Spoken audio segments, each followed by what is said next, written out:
Anytime we remember him, this is one thing we used to tell ourselves about, especially maybe when we're having family meeting and all. Like we say, let me say it in Yoruba. Ọmọ mi, bí àwọn ẹlẹ́ṣẹ̀ bá ń tàn ẹ́, ìwọ má ṣe gbà. That's what David told Solomon. So that he introduced us to God early. So that's the part we cannot. He is our superhero, and we miss him and we love him. One particular one that my mom stuck. There's no how you will sit, and it's A4 paper. She will not do fine printing. There's no how you will sit that you will not see it. And as I sit, I see those lines. It says, anger is a small madness. So do nothing when you are angry, because what you will destroy will be more than what caused your anger.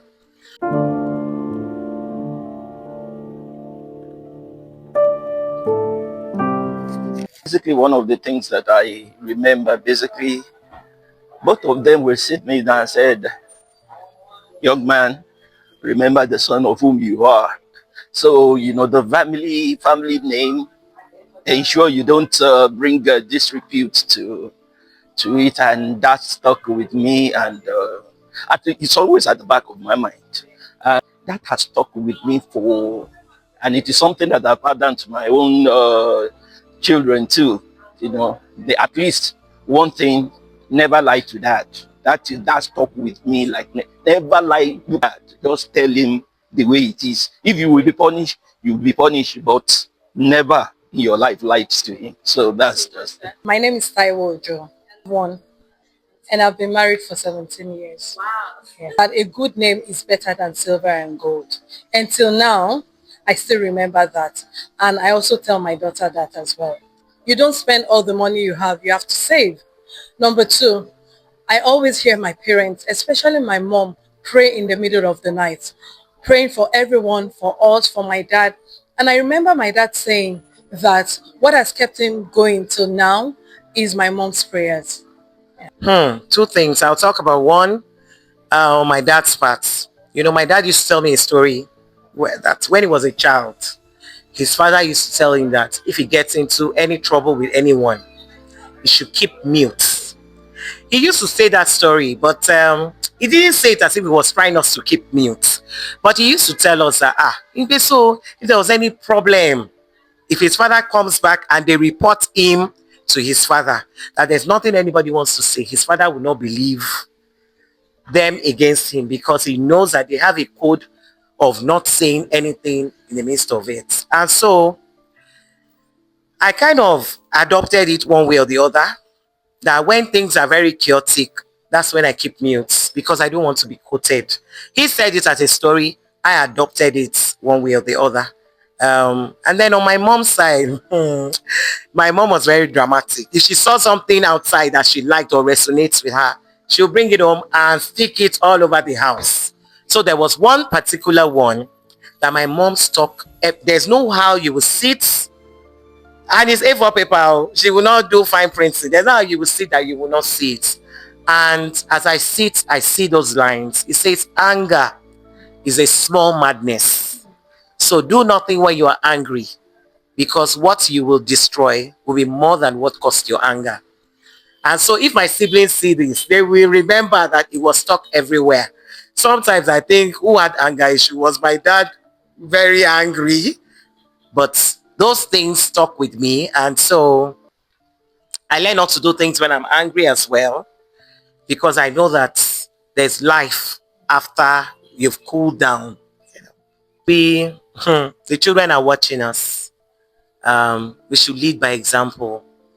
There are certain things that ordinarily you want to do. When you remember that the child is in the car or something, just realign yourself and all of that. So, and when you err, when you have done something that you've told them not to do, be honorable and just apologize that, oh, I lost it, and so that they can also become better people in the society tomorrow. Opeyemi Ogunlami is my name.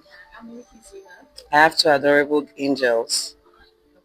I will say that he was very intentional about everything, and he was a master of our children see us act, and they would rather do what we do than do what we say.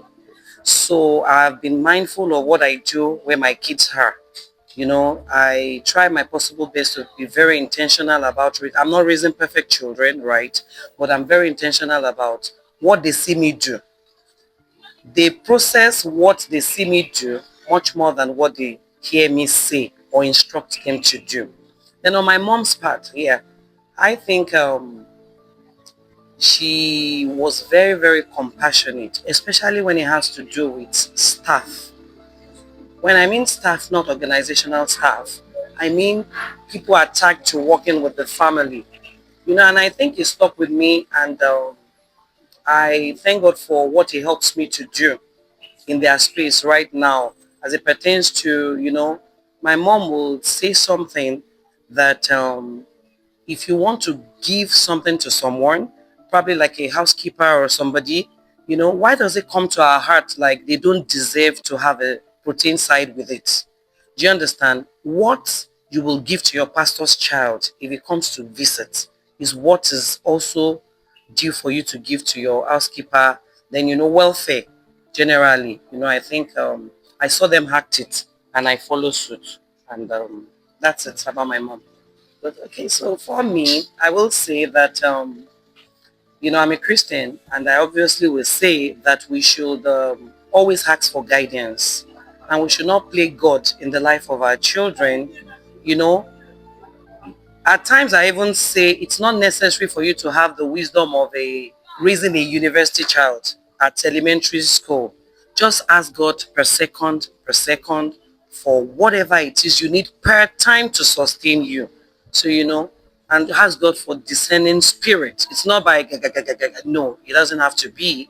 Just raise them, be intentional, and embrace every level, with grace. That's it. The that as a child, most of the time you pick things from your parents, not what they usually say, but what they are doing. So one thing that stuck with me is I noticed that both my dad and my mom, you won't know who is spending. You won't know. What you don't notice that everything is available. And outside that they don't even know how this, but what they just say that they're wearing clothes. When it's Christmas, we wear clothes. When it's this one, they pay school fees, they do this, they do that. But nobody knows that who is really paying this money. Is it dad? Is it mom? I have to go and study both of them very for me to know that who really spend. And I really love that pattern, that lifestyle of not knowing who is spending, not making it known to the children. It's a good one for me. Eventually, I later got to know some things, but that pattern, that lifestyle stuck with me, and I love it. And so it's a good one for me. My dad and my mom, I wish them well always for that what they taught me, that lesson.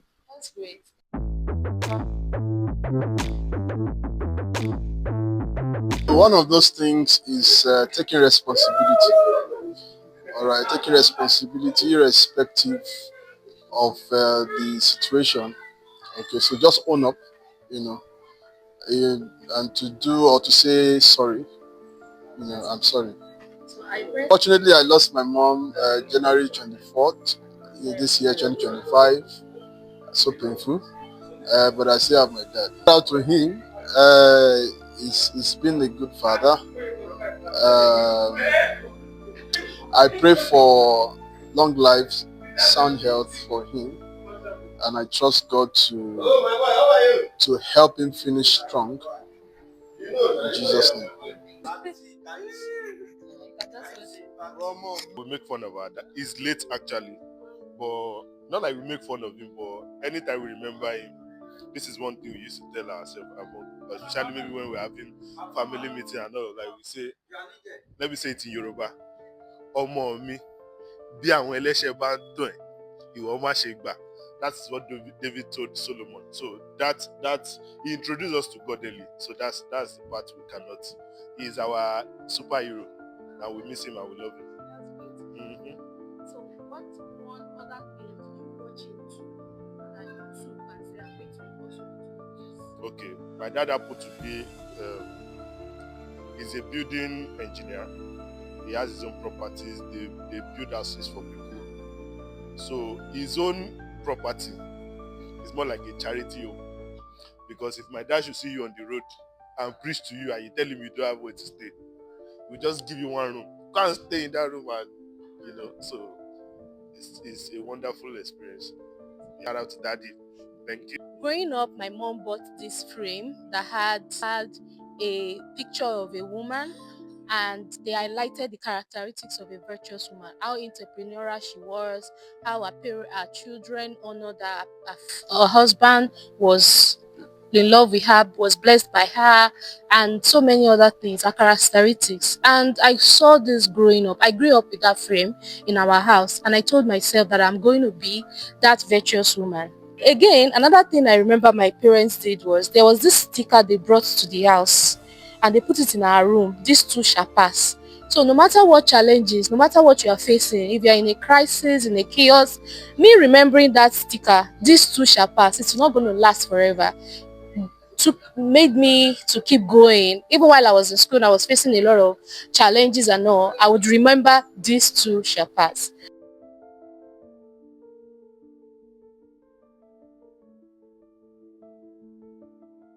Thank you so much everyone for watching.